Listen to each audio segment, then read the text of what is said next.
Welcome back to yet another lesson in polynomial functions. Today's topics are the turning points, which we call maximum and minimums, as well as the domain intervals of increase and decrease. So our turning points are where the graph function is going to change its direction. And again, we do call those maximum and minimums. Another phrase that you can hear or another term is extrema. So I tuck that in your notes as well. And these max and min points are based upon their location in the graph. So are they the very top or are they the very bottom? If they're the very top or very bottom, then that would be an absolute maximum or minimum value. Versus if it's just a turning point within the graph and it's just changing direction, that is called relative.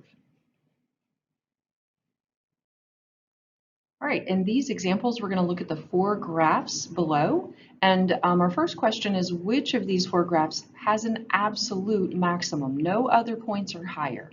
So take into consideration, infinity does not count. And we're looking where the graph changes direction. So in our first example, our graph changes direction at the bottom. And our second example, actually, the graph really truly never does change direction. It's always increasing. In our third example, the graph changes direction at the origin at the point 0, 0. That is our absolute max.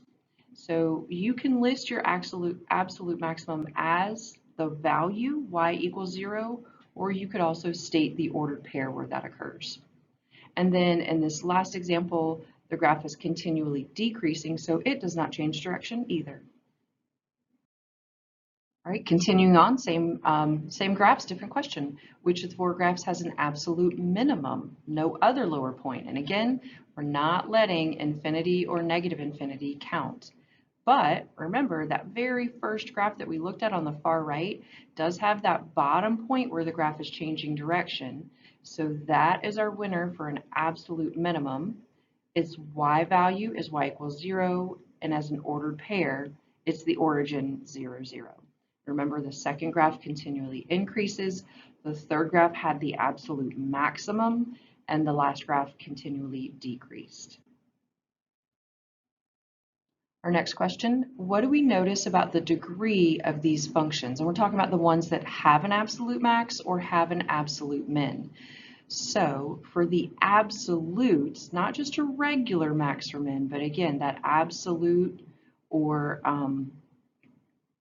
extrema, the one that had an absolute maximum or minimum is graph number 2 with the minimum, and then graph number 8 with the maximum. The graphs that don't have a maximum or a minimum, and again, we're talking absolute, not just a turning point, but an absolute max or min. So numbers 5 and numbers 10, those two graphs have no absolute max or min. And then our question is, what do we notice about their degree? Well, our even degree functions are always going to have an absolute max or min. The odd degree functions, x to the third and negative 2x to the fifth, those examples are going to can have other turning points, but they will always approach infinity or negative infinity for their max or min values. All right, can we ever have a graph that has both an absolute maximum and an absolute minimum? Now, none of these examples show that, so let's try to see if we can create one. So we'll give ourselves the coordinate grid, the xy axis, and I'm going to make an absolute maximum, and then if I want to make an absolute minimum, okay, so now let's look at this. What happened when I tried to put both of them together? So I do have a maximum value on the right and a minimum value on the left, but because the graph is going in opposite directions, this is going to create an odd degree function. I only crossed the x-axis 3 times, so it's an odd degree function, which means, again, I'm not going to have an absolute max or min.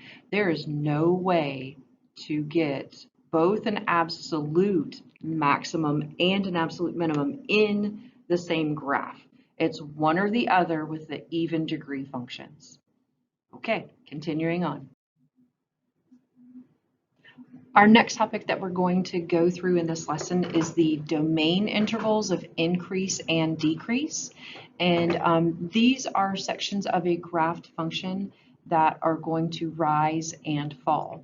And we are going to look from left to right, so across that entire domain from negative infinity to positive infinity, and determine the turning points. And then we use the x values of those turning points, of those max and min extrema, in order to state the sections of the function that are increasing and decreasing. Again, we're using the x values of the turning points to say this section between 2 and 7 increases, from 7 to positive infinity decreases, or some other example. All right, so we have a few examples of these as we go through. So our next chunk, we are actually going to determine something called intervals of increase and decrease. We're going to look at our given function. We have the equation written in standard form, in factored form. So the first one up here is standard form, negative x squared plus 2x plus 3. In factored form is a negative multiplied by the quantity of x plus 1 multiplied by the quantity of x minus 3. And we do already have it graphed for us, so we can answer these questions. So our intervals of increase and decrease, those are the places across the domain, so looking from left to right, where the graph goes up and the graph goes down. And we're only going to use x values. That's it. So we do need to use our turning points and then use the x values of those turning points to split the domain. Okay, so our first example, we need to look at the degree. It is a degree of 2. And it only has one turning point, and it is at this point right here, which is the ordered pair 1, 4. And now what we're going to do is we're going to look and follow our graph across the domain. Okay, so as I go from left to right, when I get to x equaling 1, what is this side of the graph doing? This side of the graph is increasing or going up. Okay, so we're going to say that our graph increases across the domain from negative infinity to positive 1. Now I know it's the 0.14, but we're only using those x values. Okay, be real careful that you only use the x values. Alrighty, now when we get to that turning point, 1, 4, what happens to the other side of our graph? That's exactly right. This side of our graph is decreasing. Okay, so, and it decreases from that same x values from 1 all the way continuing across to positive infinity. Okay, so again, our domain was negative infinity to positive infinity, and we split the domain with the x value of our turning point. Great job. Let's try a few more. All right, example 2, let's look at the degree of our function. We have k of x equals negative x cubed minus x squared plus 5x plus 3. Our degree comes from that largest exponent in standard form, or the places where a graph crosses the x-axis. And remember, we do have an even degree at x equaling 1. Okay, it's got that bounce off of it, so it's happening more than once. All right, our turning points, where does our graph change direction? Now, the first one down here at the bottom, we're going to estimate. That's okay. That is right in between negative 1 and negative 2. So we're going to say that that is negative 1.5 for the x coordinate and negative 9 for the y coordinate. Totally fine. And then our next turning point happens at our x-intercept at the point 1, 0. Okay, so remember, we're taking the entire domain from negative infinity all the way over to positive infinity, and we're going to split it at these x values where our graph changes direction. All right, so let's follow the first part and see what happens. So as I'm going from negative infinity to negative 1.5, this side of my graph is decreasing, right? So let's go ahead and write that one. From negative infinity to negative 1.5, my function decreases. When I get to that x value between negative 1.5 and positive 1, this section of my graph increases, Alrighty, so then I'm going to go ahead and write that section of increase from negative 1.5 to positive 1. And again, I'm only using those x values of the domain, of those turning points.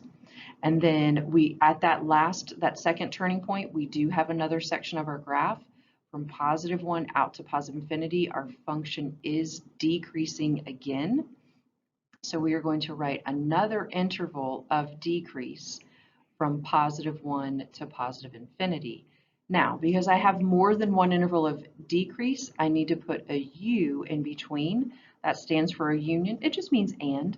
The function decreases from negative infinity to negative 1.5, and again from 1 to positive infinity across your domain. Good job. Let's keep going. All right, our next example, m of x is x to the fourth minus 2x cubed plus 4x squared plus 8x plus 32.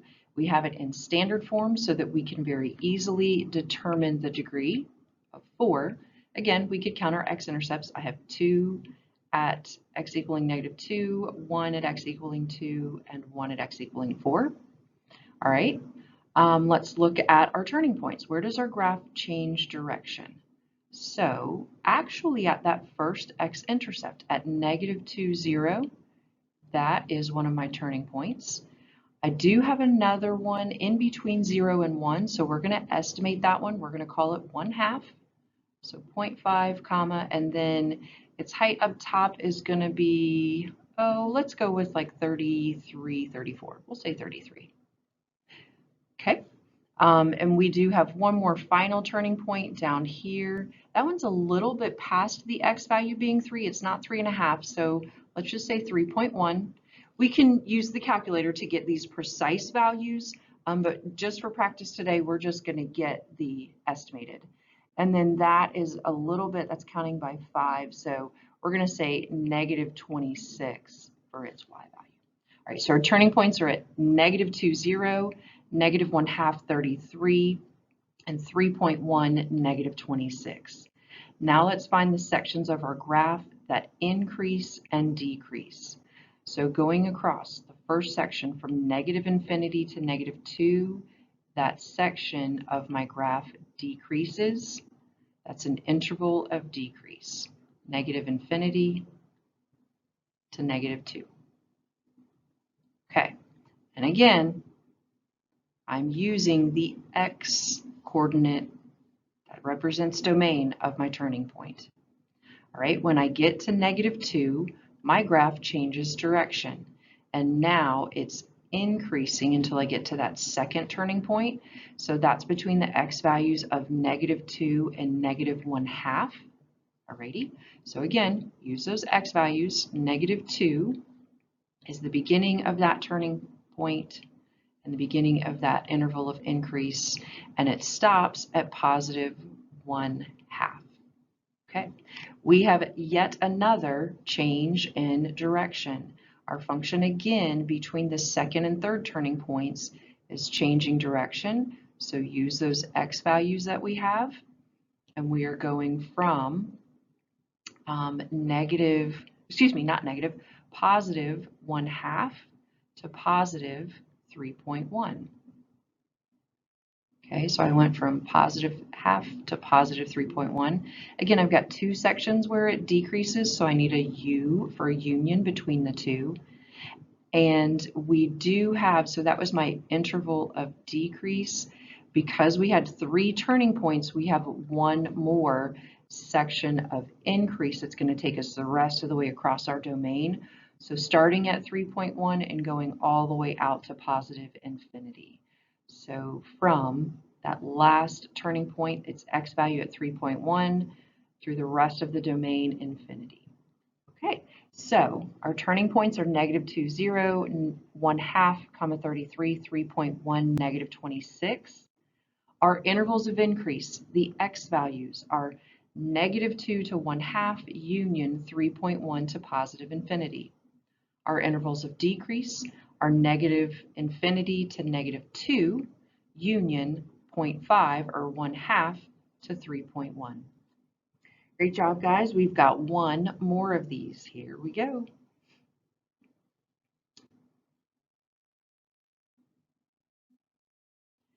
So our last example is this: v of x is x to the 5th plus 2x to the 4th minus 10x cubed minus 8x squared plus 33x minus 18. Our degree comes from the largest exponent or by counting the places where I cross the x-axis. So we have a degree of 5. Our turning points, they occur at one of the x-intercepts, -3, 0.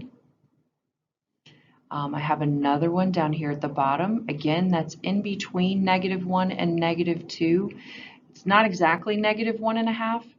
It's a little bit shy of that. So let's say -1.4, and that is -50, maybe a little bit more than that, -51. Okay, we have a turning point at another x-intercept at 1, 0. And finally, another turning point really, really close over here. It's to x equaling 2, but it's not exactly 2. So let's say that one's about 1.8, and its y value looks to be about -5 or -6. We'll go with -6. Okay, so those are our turning points, and I just want to use those x values, -3, -1.4, 1, and 1.8 to split up the domain. And our domain is from -infinity to +infinity. All right, the first section of this graph, from -infinity to that first turning point at -3 is increasing. So let's go ahead and write that one. So we have -infinity to -3. There's the bell. All right, our next section decreases, and that's going from -3 to -1.4. Okay, so we'll change that and put that in our decrease section, -3 to -1.4. We increase again in the next part of our domain between -1.4 and +1. So we do have to have a union for increase, -1.4 to +1. We decrease again. Here we go again, decreasing. Just a teeny tiny little section right there. And that little section is from 1 to 1.8. Don't forget your union. And then we can close this one out, union from 1.8 out to +infinity for that final section of increase. Great job with this, guys. We've got one more slide to do real quick. All right, this last part, guys, is just wrapping it up and putting it all together for us. So we're talking about the degree of the function and the number of turning points. Our first function we looked at was x squared, and it only had one turning point. The next one we graphed was an x cubed, and it had 2 turning points. Then we looked at an x to the 4th, which had 3 turning points. And x to the 5th that had 4 turning points. So you'll notice from this pattern that the number of turning points is the degree of the function minus 1. So whatever the degree is, take 1 away, and that's how many times it'll change direction or have different turning points. And our last statement is some of the points that are relative maxes and mins are also absolute. And does this happen in our table? There's the bell again. And yes, it does. Anytime we have a quadratic shape or a quartic shape polynomial that has an absolute max or an absolute min, that can be considered relative as well. So that is the end of our lesson. Thanks for sticking through for a whole 19 minutes. We'll see you guys next time. Bye.